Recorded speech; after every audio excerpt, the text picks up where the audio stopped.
ही सविस्तर बातम्या आपण पाहणार आहोत। शेतकऱ्यांना मदत केली नाही तर निवडणुका होऊ देणार नाही असा इशाराच मराठा आंदोलक मनोज जरांगे यांनी सरकारला दिलाय। बॅलेट पेपर घेऊन गावात यायचं नाही असंही मनोज जरांगे यांनी म्हटलंय। शेतकऱ्यांच्या प्रश्नावर बैठक घेऊन मोठं आंदोलन उभारणार असा इशाराच मनोज जरांगे यांनी पुन्हा एकदा दिलाय। तर दसरा मेळाव्यात देखील मनोज जरांगे यांनी शेतकरी आंदोलनावरून सरकारला इशारा दिलेला होता आणि आता पुन्हा एकदा जरांगे सरकारवर आक्रमक बनले।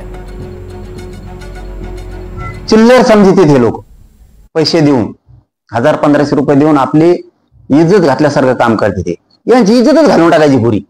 एकदम सोपा औषध, समोरचा जसा वागला तसा वागायचा। कणखरच व्हायची इथून पुढं। मराठे कसे कणखर झालेत, मराठ्याला धोका दिला की मराठ्यांनी पाळलाच। ते म्हणतच नाहीत महाविकास आघाडी आमची आहे आणि महायुती आमची आहे। ते म्हणत नाहीत काँग्रेस भाजप शिवसेना आमची, पाळलाच।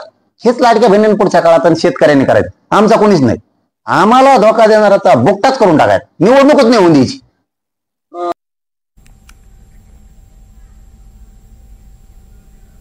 तर मदत मिळेपर्यंत मनोज जरांगे यांनी सरकारला पुन्हा एकदा इशारा दिलेला आहे। बॅलेट पेपर घेऊन गावात यायचं नाही असं जरांगे यांनी म्हटलंय।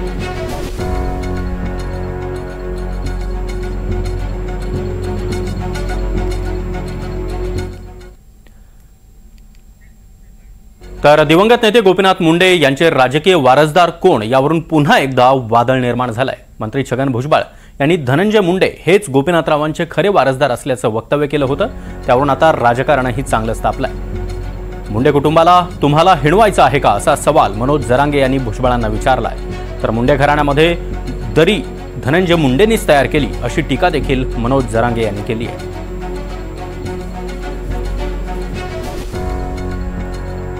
तर छगन भुजबळ यांनी बीडमध्ये गोपीनाथरावांचे खरे वारसदार धनंजय मुंडे असं वक्तव्य केलेलं होतं आणि आता त्यानंतर यावरून मोठा वाद निर्माण झालेला आहे। मनोज जरांगे यांनी देखील मुंडेंच्या वारसदारावर भाष्य केलंय। तर तो छगन भुजबळ ह्यो चुकीच्या दिशेने चाललाय। त्याची वाटचालच चांगली नाही। त्याच्याकडे लोकच असे जमा केले त्यांनी की रक्ताने हात भरलेले, चोऱ्या करणारे, भ्रष्टाचार करणारे, गाड्या लुटणारे, दारू पिऊन लोकांना त्रास देणारे, कुठे पीक विमे खाणारे, सगळे भ्रष्टाचारी, सगळे गलिच्छ असल्यासारखे जमा केले सगळे।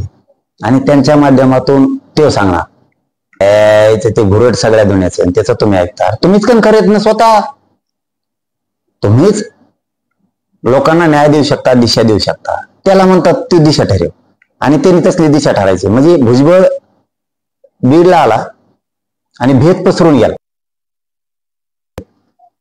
वारसा चालवणं असं थोडंच आहे की खून करणाऱ्याने वारसा चालवावा आणि बिगर खून करणाऱ्याने चालू नाही।